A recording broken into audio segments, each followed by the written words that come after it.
sa talinhagang ito ay gusto ng Panginoon na ating mapagtanto na mayroong mga tao na parang curious lang sila sa pakikinig ng salita ng Diyos. Mayroon naman talaga interesado. Iba yung curiosity, iba yung interested. Amen po ba? Amen.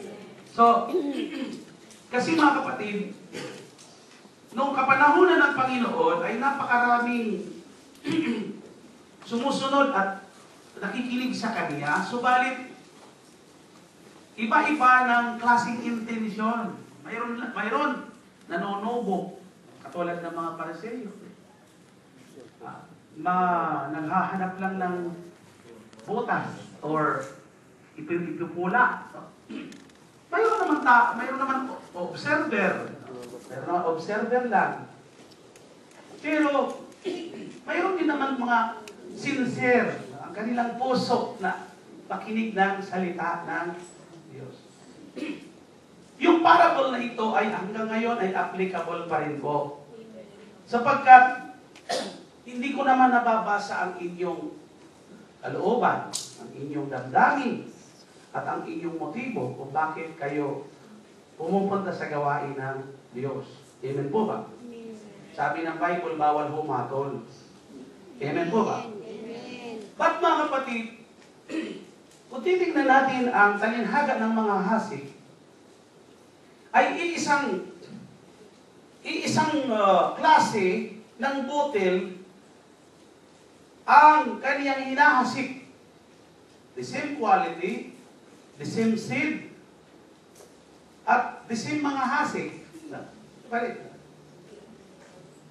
Kaya lang, iba-iba ng tao na tumatanggap nito. Amen? Amen. Amen po ba? Amen. Ikinumpara niya ang mga tagapakinig niya sa apat na klase ng lupa o soil.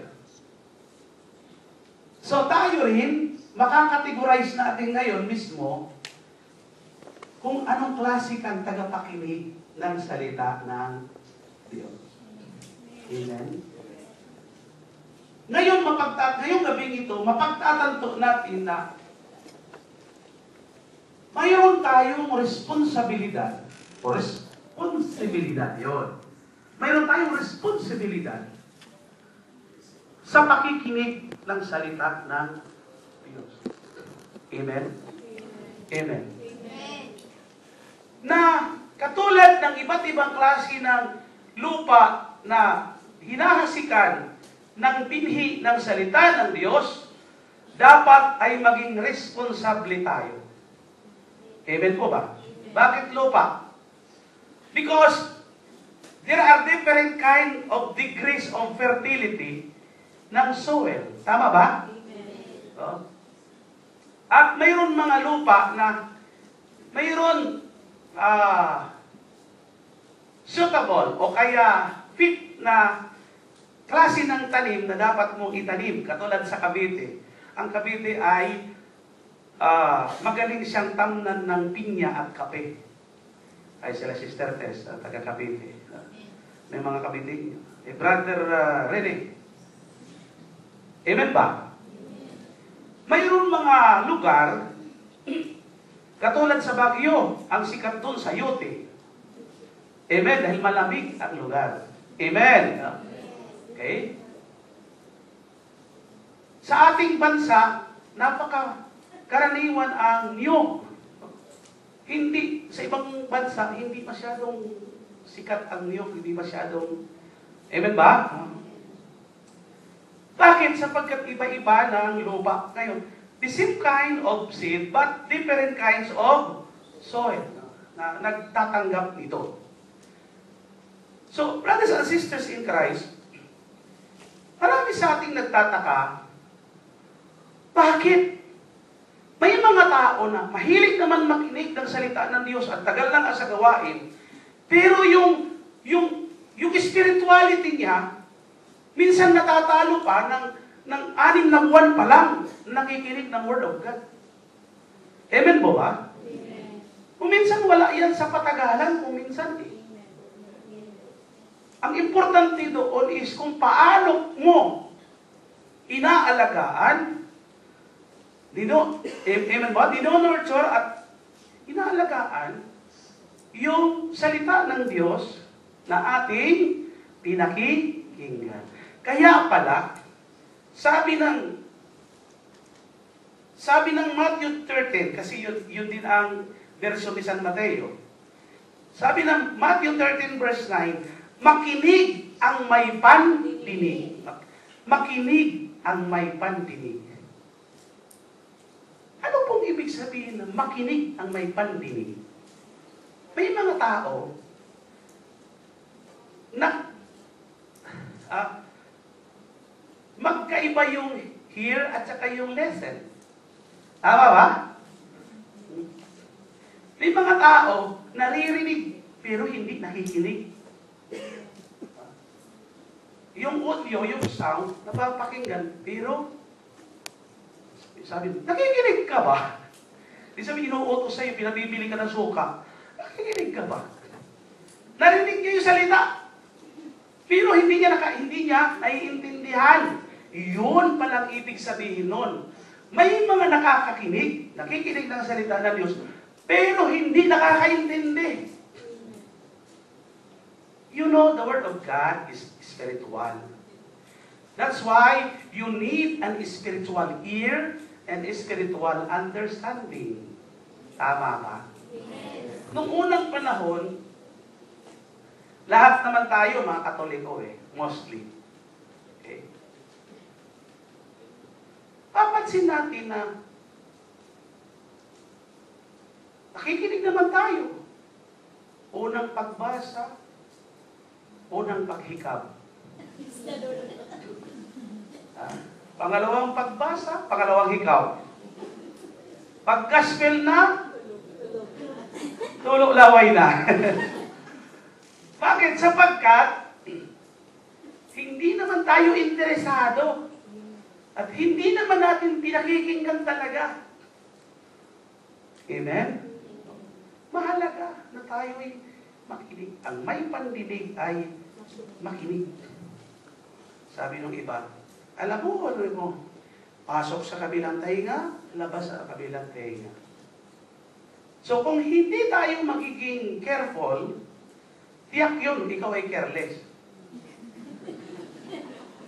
Amen ba?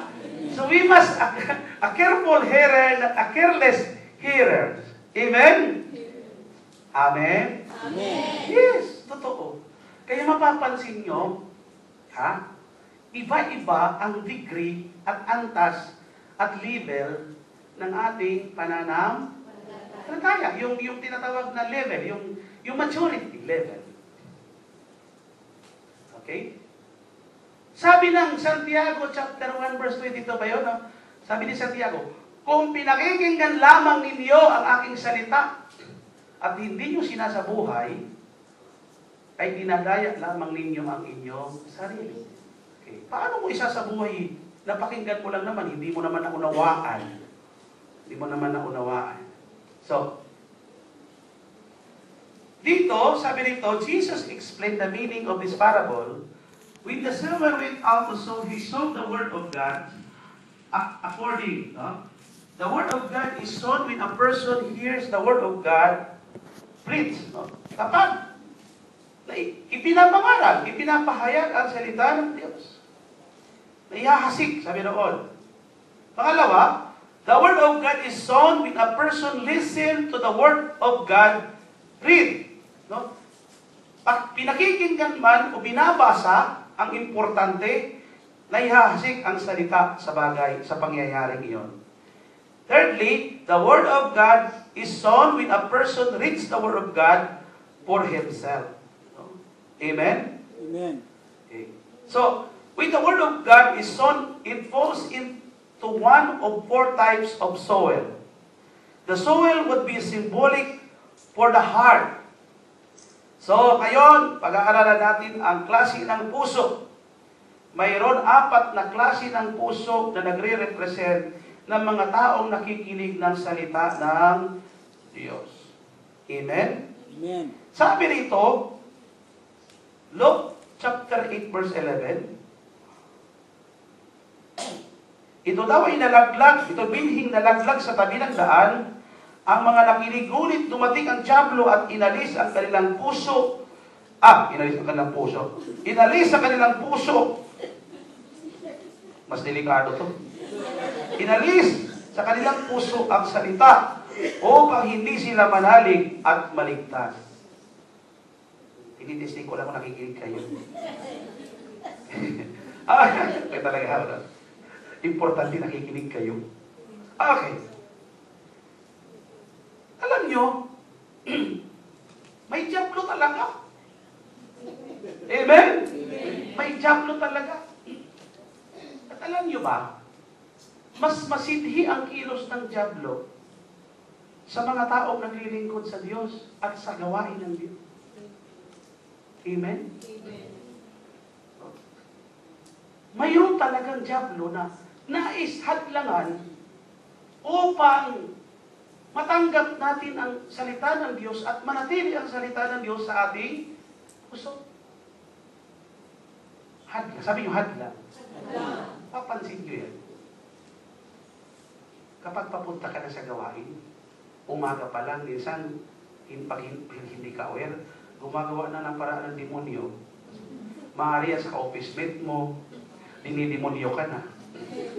Maaari sa amo mo, dinidemonyo ka na. Pero yung amo mo, hindi demonyo. Amen ba? Totoo. Minsan, kung bakit kailan mo, Miyerkules at saka may maniningil ng utang. Para ma-disturb ka. Para ma-distract ka. Amen ba? Sa dami naman ng araw, bakit Miyerkules ka kung minsan dumadating itong mga kapagpapahina sa'yo? So, mayroon talagang humahadlang. Amen? Ang salita ng Diyos ay mahigpit na tinututulan na matanggap ng tao. Amen ba? Yes. Kasi gusto ng Panginoon, gusto ng Diablo na maging ignorante ka sa salita ng Diyos. Kasi madali kanyang lulukohin. Madali kanyang tatakutin. Madali kanyang i-discourage kapag hindi mo alam ang salita ng Diyos. Amen ba? Amen. Minsan nga si Eve at Adam nakakarinig na ng salita ng Diyos, naloko pa rin ng demonyo eh. How much more yung hindi nakikinig? Amen ba? Oh. Tingnan mo, ang mga anak ng Diyos minsan naluloko. Yung mga hindi nakikinig, lalong loko-loko. Pero pagka dumadating ng salita ng Diyos, nawawala ng pagkaloko-loko. At hindi na tayo basta-basta naloloko. Palapakan natin ang Panginoon. Ano yun? Dapat, ang una daw heart ay the stubborn heart in verse 12. Stubborn heart. Matigas. Matigas na klase ng lupa o matigas na klase ng puso. Alam nyo, pag ikaw ay maggagarden at magtatanim ng isang, alam mo na, magtatanim ka ng isang uri ng buto, alangan naman hindi mo i-cultivate yung tataniman. Amen. Alangan naman ihagis mo lang sa ganun.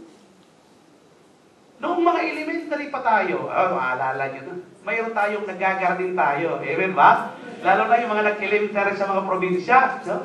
Uso-uso yung garden, no? Alala ko yung plant namin parang puntod. Kasi lalagyan namin ng krus.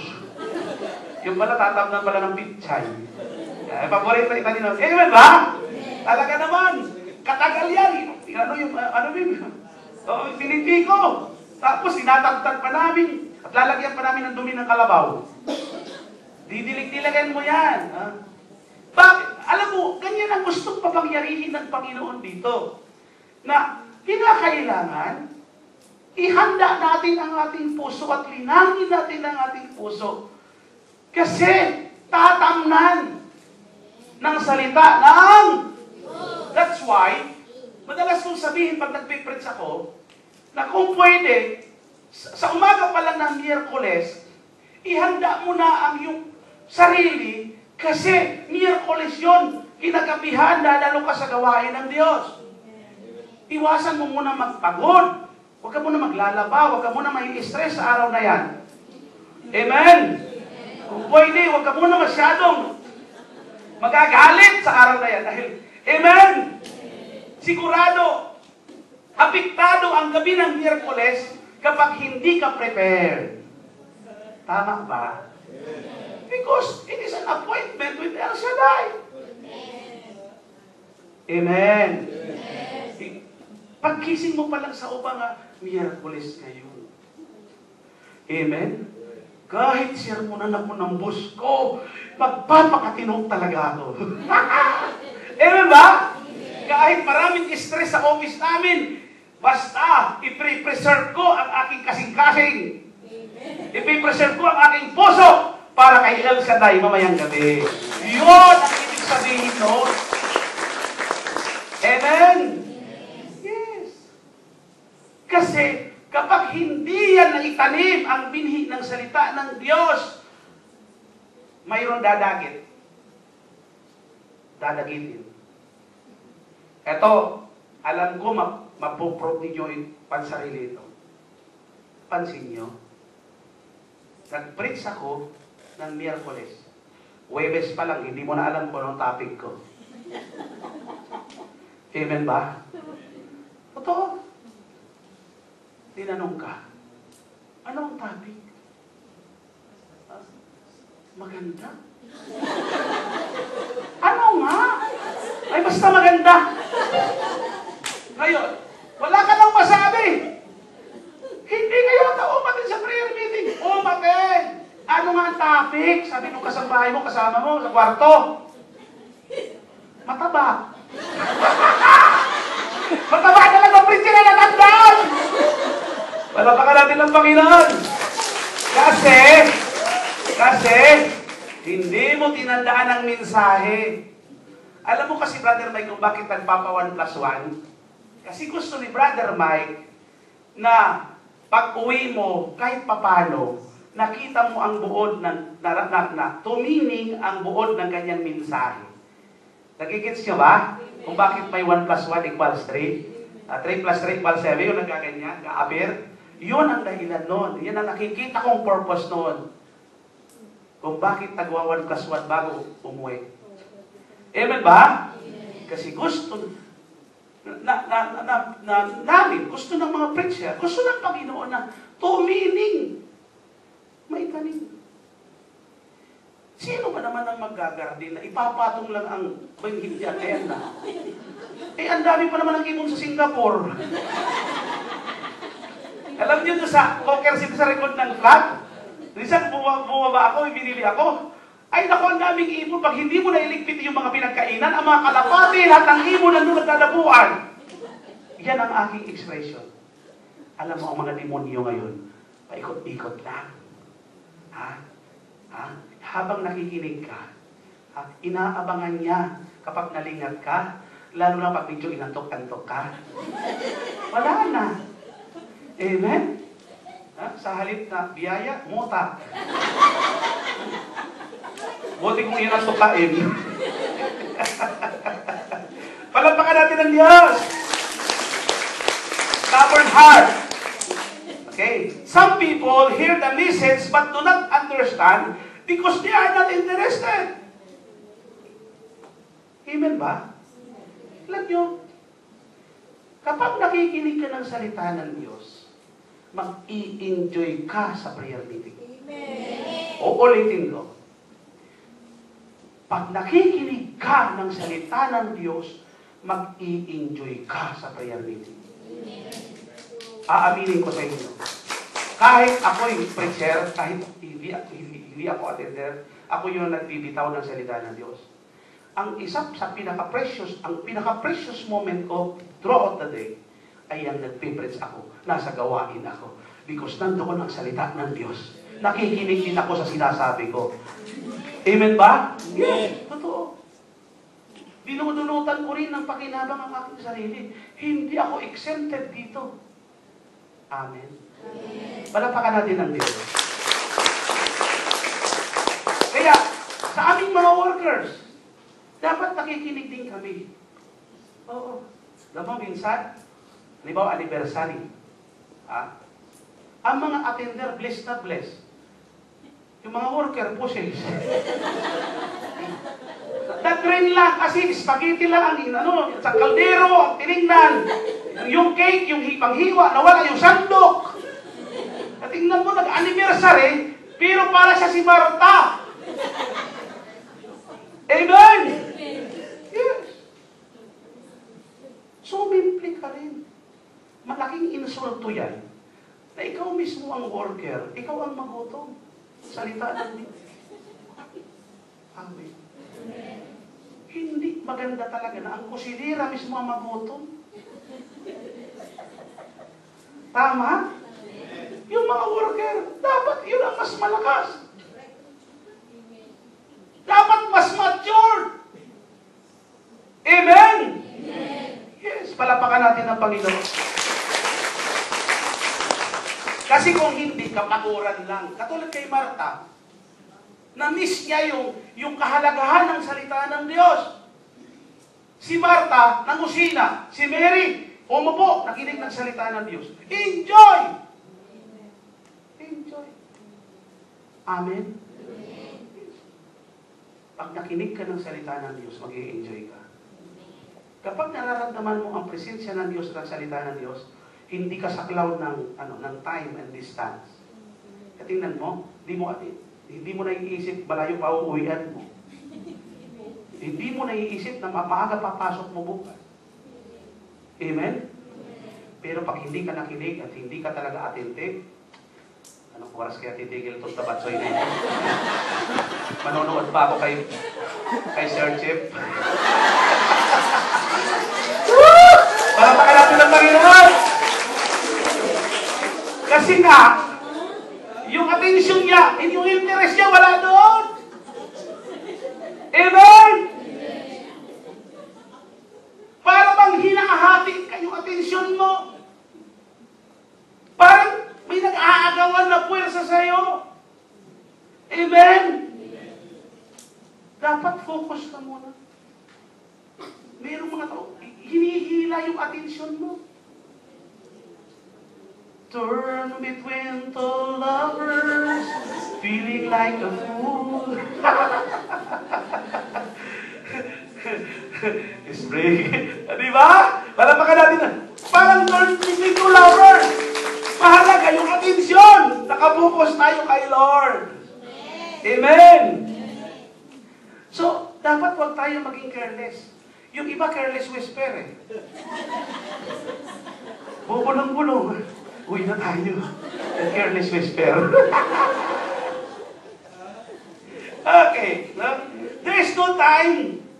At least no. True interest in the Word of God. Dapat mayroon tayong interest. Tingnan nyo.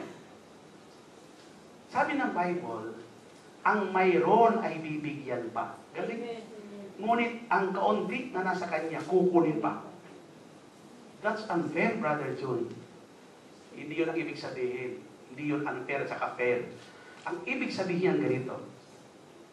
Kapag ikaw ay talagang nakikinig, lalo pa dadami ang napapakinggan mo. Subalit kapag hindi ka seryosong makinig, yung kaunting mensahe na pakinggan mo, aalisin pa ng demonyo. Amen? Yes. Totoo. Totoo. Parang walang iniwan dito eh.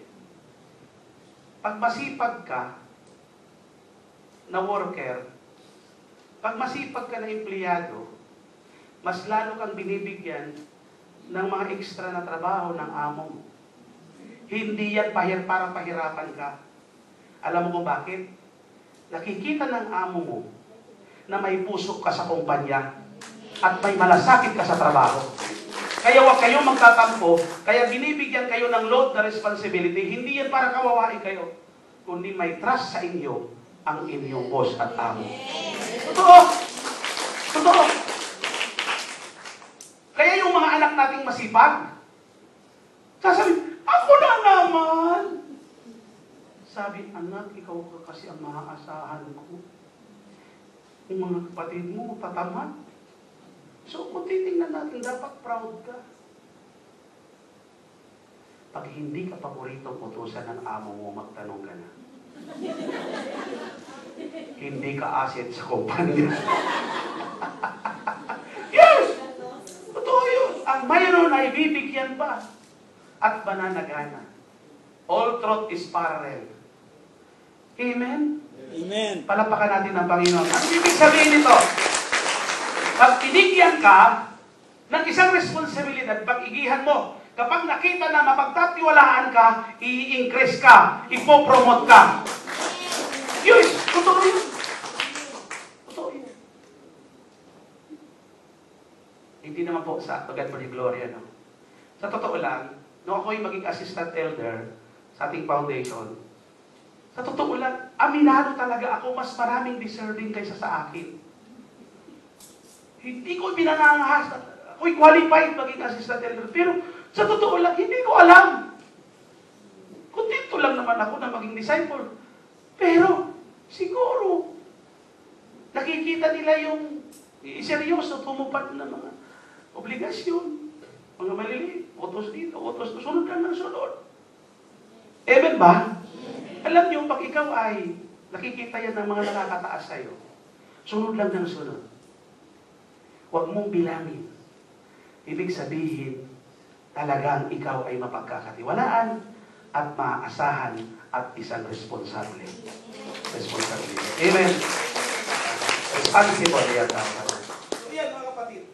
Mahalaga na tayo ay ihanda natin ang ating puso sa salita ng Diyos. Number 2, the shallow heart.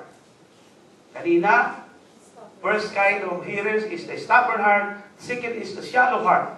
In verse 13 says, ang nalaglag sa kabatuhan ay ang mga nakikinig ng salita, tumanggap ito ngunit ng may galak, ngunit hindi ito tumimo sa kanilang puso. Sa kanilang puso. Naniwala silang sandaling, subalit sa panahon ng mapagsubok ay tumiwalag agad. Ito yung tinatawag na mga emotional hearers. Ito yung mga tinatawag na superficial hearers. Pag hindi na naiyak, pag hindi na nangilabot, pag hindi na sinundo, pag hindi na binati, hindi na dadalo sa gawain. Ito yung mga nawalan ng trabaho ng isang buwan, ayaw na mag-El Shaddai. Ito yung mga on fire. Ito yung mga ang sisigla. Ito yung pag nag-bless, pag nag-worship. Yes, Lord! Amen, Lord! Amen! Tapos pag kumanta, sabi ni brother natin, alive! Alive! Pagdating ng pagsubok, aray! Aray! Iba na yung kanta. No? Emotional hearers. No? Kapag napagsabihan na, wala na, magtatampo na. Emosyon. Mababaw. Amen. Pagtatapos ng pag-uusig, pagsubok, wala na, nanlalamig na. Amen. Pag nagkaroon ng pagsubok at problema, aberya, nanlalamig na. Bakit? Sapagkat hindi nag-penetrate, hindi umugat ang salita ng Diyos. The Word of God, sabi ng Bible, must be rooted in our heart. Amen? Dapat umugat ka. Ang problema, nasa liig lang ang ugat. Galit na galit. O kaya nasa binti, barikos. Dapat yung ugat doon. Palapakan natin ng Panginoon. Pag nagagalit, naglalabasan ng mga ugat. Amen? Tumatawa. Alam nyo, hindi naman masama yung maging masaya. Kaya lang, Uulitin ko, masaya si Brother John mag-preach. Hindi ko sinasadya talaga, siguro gift na talaga ni Lord yan. Ha? Yung mukha ko naman, hindi naman talaga nakakatawa. Pero kusang lumalabas. Alam niyo, mga komedyante, hindi yan pilit. Kusang lumalabas yan. Amen ba? Sakit. But, hindi ako nandito para aliwin lang kayo ng aking mga, alam mo na, mga jokes. Amen ba? Hindi ako nandito para entertainin ko kayo. Well, salamat. Komplementary yun. Dagdag. Amen po ba? Amen. Ang punta ko rito ay ang mensahe ng salita ng Diyos. Wala naman nakalagay doon sa mission order ko to deliver a jokes. To all prayer partners. Kundi to preach the word of God. Amen ba? Amen. Amen. So, karagdagan na lang yan. No? Okay, pero importante yung mensahe. Ang problema, ito. Pag umuwi tayo, yung patawa ko ang natatandaan nyo. Hindi yung mensahe. Amen ba? Kaya kung minsan ganito, uy, dumalo ka, saya-saya mag-preach si Brother.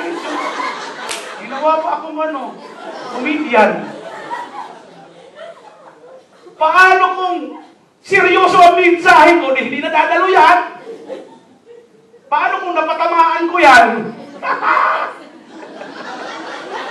Palapakan natin ng Diyos, hindi nadadalo yan. Ayoko na, tinatamaan ako ng preacher nyo. Ibinumunyag ako sa pangangalunya ko.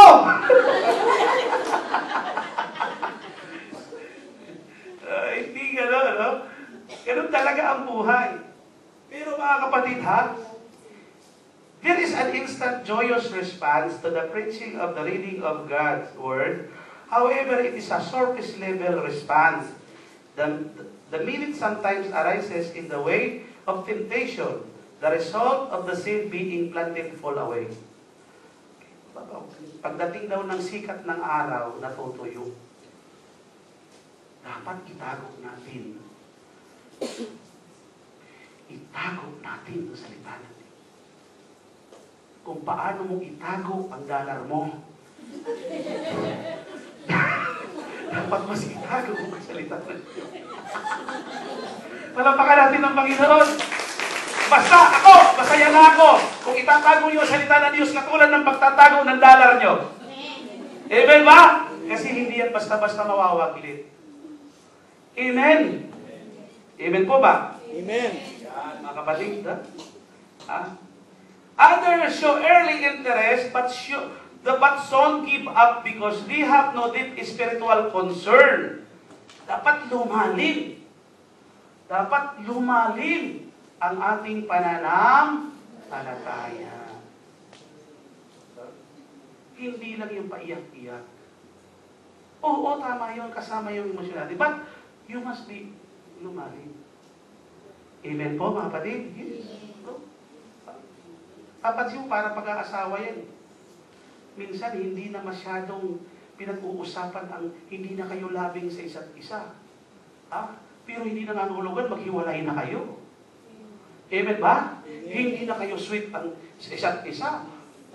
Sour na kayo. Sour. Sweet and sour. Amen ba? Pero hindi na nangangulugan nun. Kung minsan doon mo makikita ang tibay ng pagsasama nyo kapag sour na. Amen? Amen ba? Amen. Yes. Yung misis ko, ang ganda-ganda dati. Kaya nga, pinakasalan ko eh. Diligawan ko. Pero nung magkaanak na ng marami, ay, iba na itsura. Hallelujah.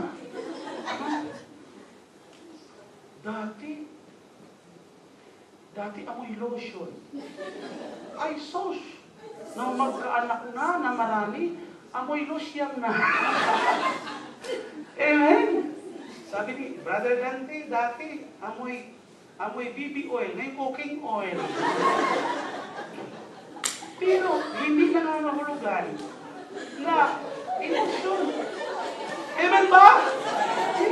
May kwento ko ba sa inyo na, ako nung nagbubuntis ang misis ko nung pang-apat na, Diyos ko, nakita ko, kung kailan ang misis ko, malapit ng mga anak, at saka mahilig magsuot ng mga lumang, mas masahol pa sa ukay-ukay.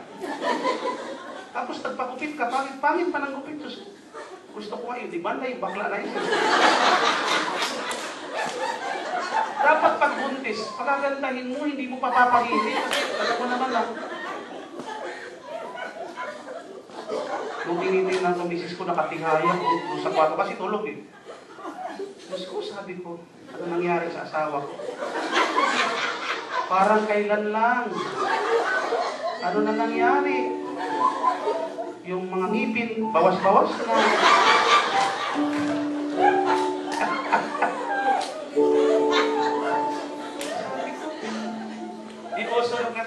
So, ano ang mangyari? Sabi ko, ano nang nangyari?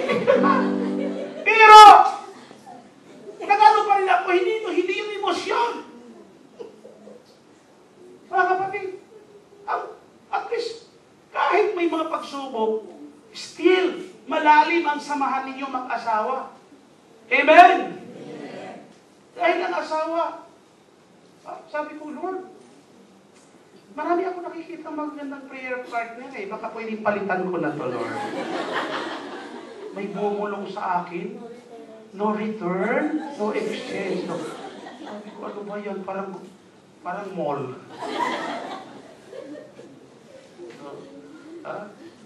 Pero ganun pa man, sa bagay na-realize ko, wala naman disposable na asawa eh. Kasi okay, mga disposable na nauuso na eh. Ano kaya na mayroong disposable na asawa na pag ayaw mo na, itatapon mo na doon sa ilalim ng lababo. Pero hindi. We have to stick to one and die for it. Hallelujah! English yun! Palampakan natin naman. Amen! So, sabi ko, walang magagawa, nakatalaga na ako dito. So, yun ang malalim. Habang tumatagal, dapat lumalim ang inyong pagsasama. Hallelujah. Iba ang lumalalim eh. Lumalalim na mukha ng asawa. Sabihin. Okay. The shallow heart, emotional hearers. No? At number 3, the strangled heart. The strangled heart. No? Ano ba yung strangled heart? Parang nagkakabuhol-buhol. Parang papunta sa buhol. Gapos. Nagkagapos. No? Crowded heart. O kaya crowded heart. Ano yon? Sabi niya rito sa verse 14, nahasik naman sa dawagan ay nakinig, ngunit nang malaon na daig ng mga alalahanin sa buhay at nahumaling sa kayamanan at kalayawan. Ito na. Maraming, parang ano mo yung nyog? Parang nyog. Mayroon distansya ang pagtatanim ng nyog kasi kapag dikit-dikit yan, hindi rin makakapamunga. Amen ba? Kasi yung ugat, nagkukuhan, nag-aagawan, nagbubulbul sa ilalim, nagbubuhol-buhol. Tapos, yung nag-aagawan sila ng nutrients ng lupa. Nagagapusan sila sa isa't isa. Kaya ang ibig sabihin nito is, kung pwede lang talaga, bigyan mo ng space, bigyan mo ng tender, loving care ang Word of God. Amen ba? Alagaan mo. Kasi, kapag iyan ay lumago at mamumunga ka. Amen ba mga kapatid? Okay, minsan may mga ganito lumago nga. Ang problema naman, binahaya lang naman ng paniki. May mga, yung mga sapot ng gagamba. Okay? May mga ganon. Mayroon naman, lumago ka na lumago. Puro lang naman sanga, puro lang naman dahon, wala naman bunga. Amen?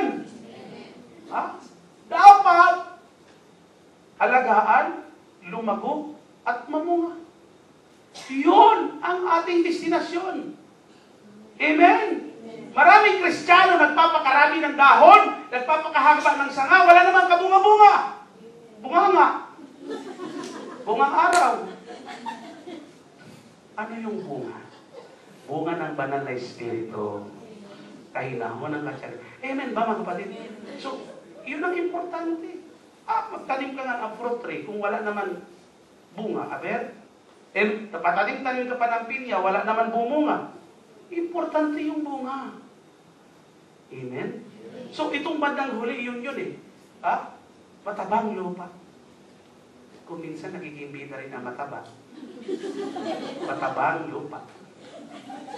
Matabang preacher. Ganun yun eh, mga kapatid. Minsan lang naman. Okay, so mga kapatid at ang sabi dito, the seed starts to grow, but it is strangled by cares, riches, and pleasure of this life. No? Wala, naging ambisyoso, naging kalayawan, natalo siya sa kamunduhan. No? Kasi wala siyang focus. Wala siyang focus. Alam nyo, sabi nga nila, kung ikaw ay jack of all trades, ikaw ay magiging master of none. Ang importante rito, kapag naging Kristiyano ka na, pag naging anak ka ng Yahweh El Shaddai, may mga bagay na dapat kang i-give up in order to grow. Amen ba? Yes, of course. No? I-give up mo na yung mga bisyo, i-give up mo na yung mga masasamang bisyo, yung mga barkada, na mag-i-influensya lang sa'yo. Pabalik, no? At alam nyo, dapat kumuha ka rin ng mga kaibigan na nandito na sa gawain. No? You know, birds with the same feather flocks together. Tell me who your friends are and I will tell you who you are. Masarap na dito ka na rin kumuha talaga ng magiging ka-works mo, kumbaga. Amen? Palakpakan natin naman. Yes, of course. Because, magkakaroon na kayong tinatawag na spiritual compatibility. Hindi bagay makipagbarkada ng chismosa ka. Amen? Mahahawa ka. Alam mo, mabuti maganda ka na ngayon, papangit ka ulit. Amen ba mga kapatid? Yes.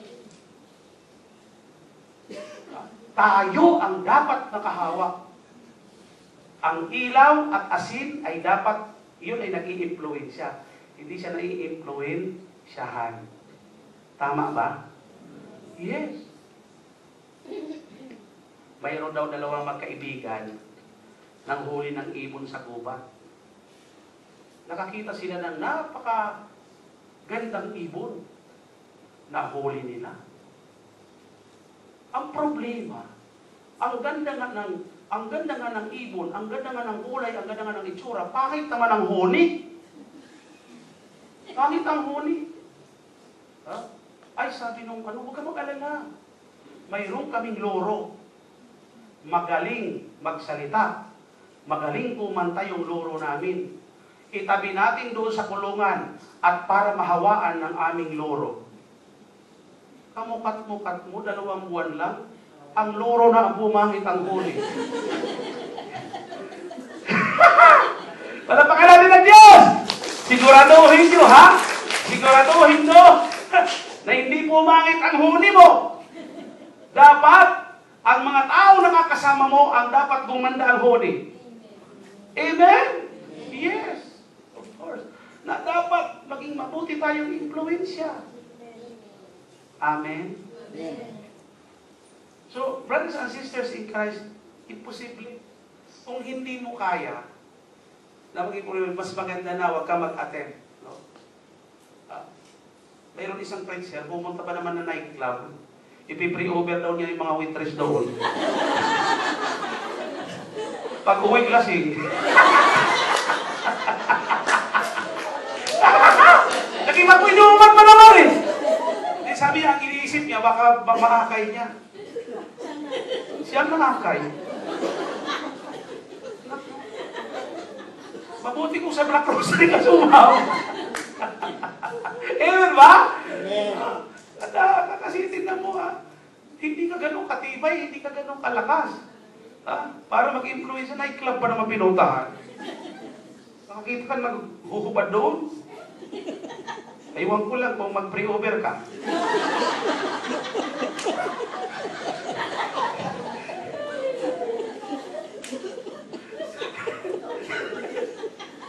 Pre-over ba o over-pre?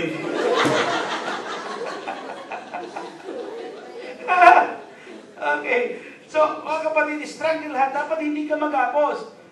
Tiyakin mo muna na magpalakas ka muna. Wag kang pagapos. Wag mong pagapos. Importante na, bigyan mo ng puwang ang spiritual life mo. Yun ang ibig sabihin. Amen ba? Wag mo i-taken for granted ang iyong pagiging anak ni Yahweh El Shaddai.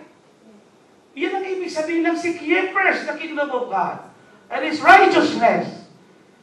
Amen ba? Amen. Nakikita mo, idadagdag na lang yung trabaho, idadagdag na lang ang boyfriend, ang girlfriend, basta, dagdag na lang lahat yun. Amen ba? Palapakan natin ang Panginoon. Ayan. Kita mo ang puso, nagdagapos? Alam mo yung mga rosas na yan? Mga GRO yan eh.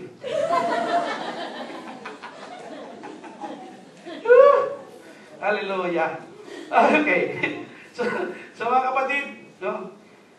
Others are worried about the affairs of everyday life. No? Parang, nagapos siya. Okay lang, sige lang. Bigyan mo na kasi ng puwan, mahataas at pagpapahalaga ang iyong tinanggap na salita ng Diyos. Amen? Amen. And lastly, the submissive heart. In verse 15, sabi roon sa verse 15 ay, The seed. ang mga nahasik naman sa matabang lupa ay ang mga nakinig ng salita ng Diyos. Ito na, iningatan nila ito sa kanilang pusong tapat at malinis. At sila'y nagtiyaga hanggang sa mamunga. A heart that hides your word, so that sin will not come in. Diba? Itago natin. I-treasure natin ang Word of God. Sapagkat ito ang magdadala ng pagbabago sa buhay mo. Ito ang magdadala ng himala sa buhay mo. Ito ang magdadala ng blessing sa buhay mo. The Word of God. Palapakan natin ang Panginoon. Word of God. Sabi ng misis ko, Antonio, tigilan mo na yung kalokohan mo. Pa-prits-prits ka pa, pawali-wali. Kasi Bisaya, misis ko, si Buwana. Pawali-wali ka pa dyan. Ay, si Antonio, nag-ayo lang ang barok, ang tiyan na korog. Ang ganda lang daw ng tindig. Kumakalat naman ng sikmura. Sabi niya, mabubuhay ba tayo yan sa pa-prits-prits mo? Ha? Ako naman, siyempre. Hindi ka naman pwede magalit, pritser na ako. Lalo na pag aalis ako sa bahay noon, nakaniktay, tapos nakatatsikis. Jesus Maria Jose. Para akong attorney walang kaso. Nauso kasi noon yung atatsikis talaga naman. Kahit pumunta kami ng bundok ng Hala-Hala Rizal, sasakay ng kabayo, nakatatsikis. Pupunta kami ng isla sa Binangunan, nakatasikis. Sumasabit ako sa jeep, nakatasikis. Puso kasi. Hallelujah. Glory to God. Kaya sa totoo lang, lahat ng makasalubong sa Sir, saan kayo pupunta, Sir? Hallelujah. Hindi ko makalimutan ang tatsikis na yan. Siyempre yung mga anak ko maliliit pa noon. Minsan naiiwan ko, walang sasaing. Ang bigas, ang ginagawa ko, may teknik ako. Tinitiis, kaya noon mapayat ako eh. Tinitiis ko na lang ang gutom kasi ang teknik ko ganito. Kahit alukin nila ako sa pagkain, Sister, busog pa po. Diyos ko, itong pretsa na sinungaling. Alam mo kung bakit nagagawa ko lang magsinungaling? Kasi pag ipinabalot, mas marami at makakakain kaming lahat. Tik-tik na rin eh. Kasi alam mo, walang ulam sa bahay. Pati kaning balot. Nagkataon, nagpabalot ako. Sister, baka okay na lang na take out na lang. Natagulat yung sister. Brad, sinigang na bangus eh. Okay lang po. Sige, sister, okay lang. Doon na lang makain sa bahay. Ang problema, nakatatsikis ako. Yung sinigang na bangus, yung sabaw, inilagay ko sa loob ng katachikin. Di ba mayroong naglalak na bakal yon? Ay sus, nung itakip ko na butas ang plastic. Pagsakay ko sa bus, tumutulo yung sabaw. Galit na galit yung doktor. Alam mo, yung t-shirt ko na hinubad, yun na lang ipinamunas ko, ang lansa na. Ang full pa naman. Alam nyo? Alam na anak ko na din, Zaira, alam nila na buhay sila sa mga balot ng papa nila. Huh? Ang problema pa ng maniliti, siyempre mga babae, susunod, di ba? Eh, siyempre, alam mo, pagdating ka sa bahay, na doon sa hagdanan, naghihintay pa. Siyempre, gutom eh. Yung isang anak ko, si Katrina, yung pangatlo, nakakaawa pa naman tingnan. Papa, may dala ka. Diyos ko, nakakadala. Eh, kung wala kang dala, kaya kinakailangan may dala ko. Tinitiis ko na lang ang gutom ko. Ngayon, hindi na ako nagtitiis. Kasi kinakakain niyo ako eh. Palapakan natin ang Panginoon. Yun! Pero awa ng Diyos, dahan-dahan namunga ang salita ng Diyos sa buhay ko. Amen ba? At bandang huli, nagdala ito ng maraming blessing sa buhay natin. Yung all these things shall be added unto you. Dumating yan sa buhay natin. Alam yan ng aking mag-iina. Kaya hindi na ako hinadlangan ng aking misis. Maniwala kayo, Ang gawain ko Lunes, Sabado pa lang, planchado na ang mga brief ko. Pati brief, pinaplansya. Supportive, very supportive ng asawa ko sa akin. Noon, Diyos ko, bahala ka maglabas ka, tunyo ka, bahala ka. Yung pansababili ng sabon, hindi ka nagbibigay. Nakaranas ng misis ko, naglulugaw lang. Naglilisik na ang mata, Diyos ko, ang pala. Para ko nga, hihiwalayan natin.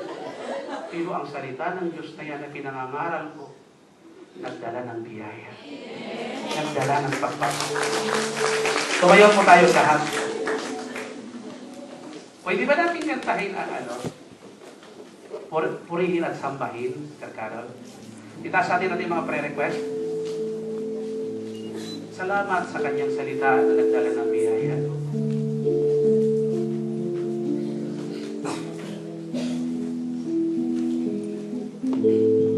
Salamatan natin ang Panginoon sa kanyang mga buhay na salita. Banal na pangalan, ikaw ang tagapagligtas. Salita mo ay di kukuwas. Ang pag-ibig mo iwagan.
paginhaga ng mga hasik at saka uri ng lupa na pinaghahasikan.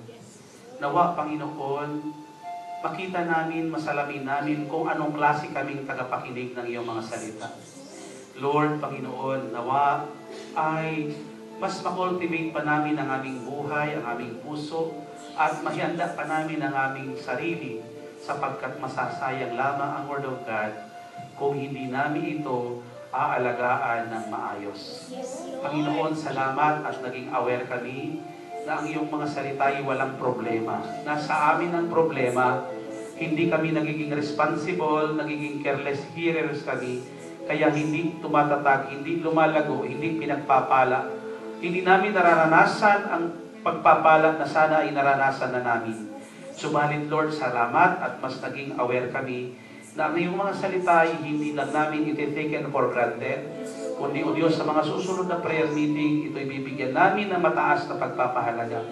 Tama, Lord, ang sabi ng iyong salita, kung nananatili ang aking salita at tumitimo sa inyong puso, hingin na ninyo ang inyong maibigan at ito'y pagkakalob sa inyo.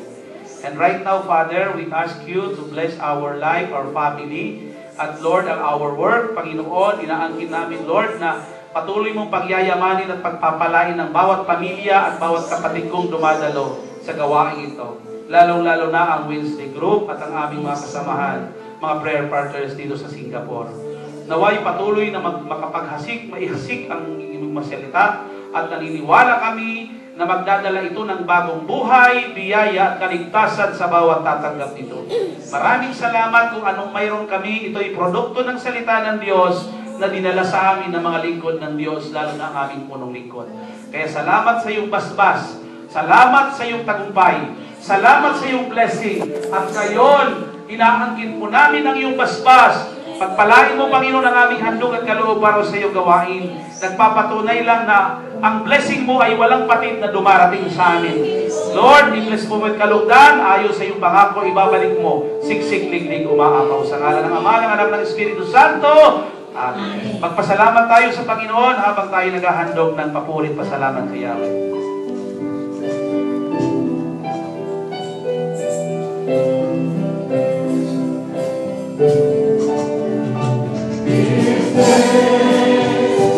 With a grateful heart, give thanks to the Holy One. Give thanks because His Spirit, Jesus Christ, His Son. Give thanks with a grateful heart. Give thanks.